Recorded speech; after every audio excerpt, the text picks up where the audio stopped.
አጆራ ፏፏቴ መንትያ ፏፏቴ የተሰኘበት ዋናው ምክንያት ሁለት ወንዞች ጎን ለጎን አጆራ ገደል ጫፍ ላይ ሲደርሱ ወንድማማቾች መስለው ስለሚወርዱ ነው መንትያ የተባሉት። አሁን እኛ ለእናንተ በስተግራ በኩል ያለው የሶኬ ፏፏቴ ነው የሚባለው።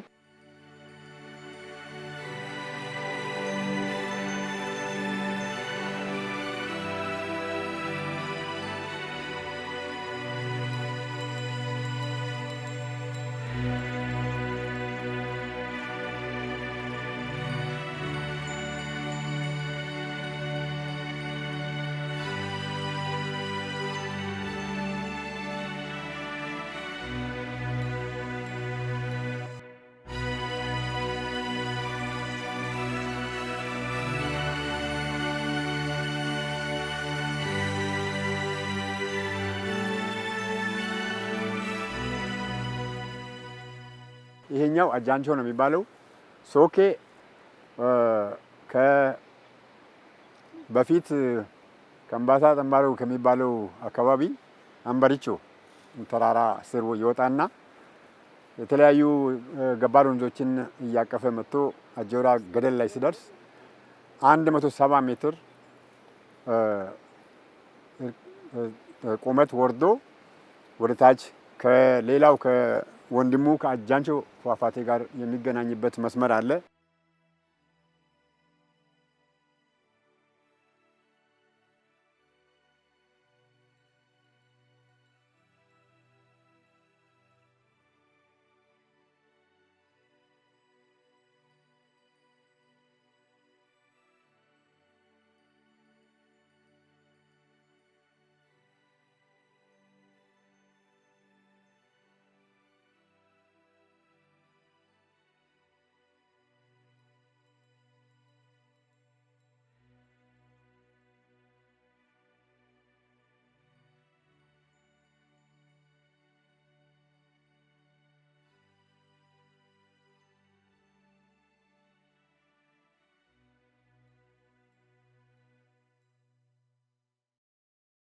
አጃንቾ ፏፏቴ ደግሞ ከወላይታ ከዳሞታ ተራራ አካባቢ ይወርድና ማራጫሬ ከሚባል አካባቢ መንጭቶ የተለያዩ ገባር ወንዞችን እያቀፈ መጥቶ አንዳንድ ቦታ ላይ ወላይታንና ከምባታን እያዋሰነ ሌላ ቦታ ላይ ወረድ ሲል ደግሞ ወላይታ ውስጥ የተለያዩ ቀበሌያትን እየከፋፈለ መጥቶ አጆራ ገደል ላይ ሲደርስ 210 ሜትር ቁመት ያለው ታሪካዊ ቦታ ነው።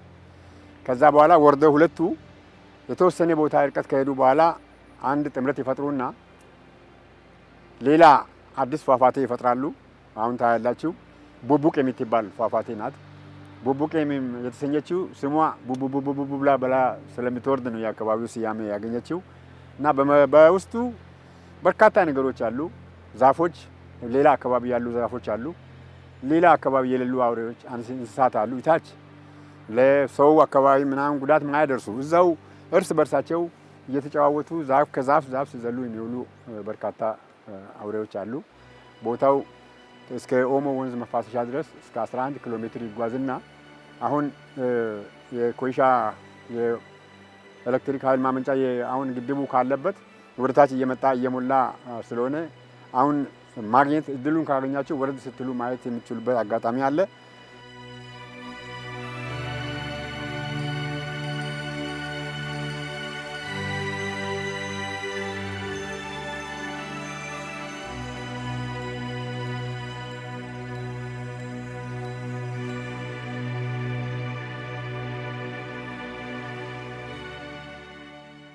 ከዚህ በፊት ገደል እየተባለ ነው የሚጠራው እንጂ ሰው ብዙም አዘውትሮ ለማየትም ይመጣ አልነበረም። ማስተዋወቅ ከጀመርን ከ2001 ዓ.ም ጀምሮ ያለው ሁኔታ ለውጥ አለው፣ ትልቅ ለውጥ አለ።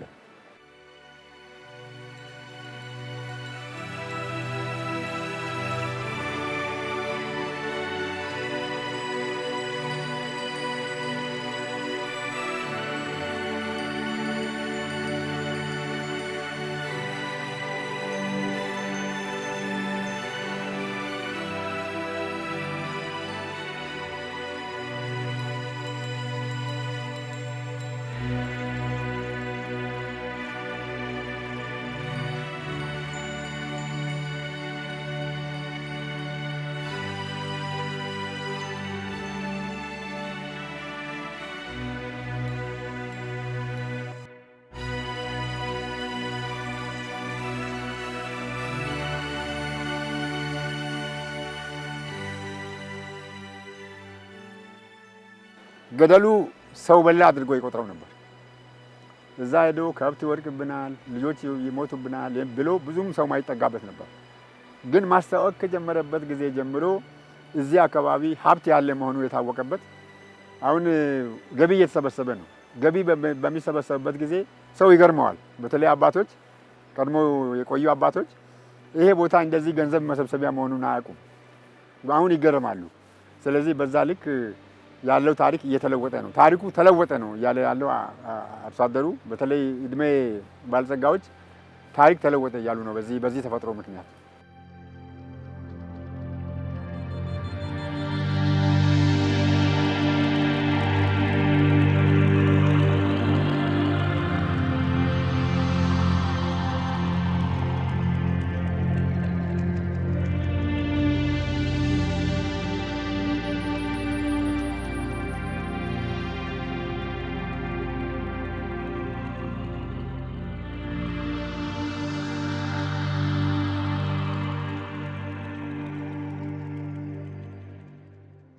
ከአፄ ኃይለ ሥላሴ ጀምሮ ይህን ቦታ የኢትዮጵያ መሪዎች በሙሉ ጎብኝተዋል። መቶ አለቃ የሚባሉ ማን ናቸው? ወልደ ጊዮርጊስ ናቸው። ኢትዮጵያን በሚመሩበት ጊዜ እዚህ አካባቢ መጥተው የመስኖ እሸት በቆሎ ሰጥተን በጣም ተአምር ነው፣ ወይኔ እዚህ በኖርኩና ቤት እዚህ በገነባሁ ነው ብለው ነው የሄዱት። በዛ ልክ ሁሉም መንግስቱ ኃይለማርያምም ጠቅላይ ሚኒስትር መለስ ብቻ በተወካያቸው አማካኝነት ነው ያስጎበኙት። ሌላው ሁሉ በአካል እየመጣ ስለጎበኘ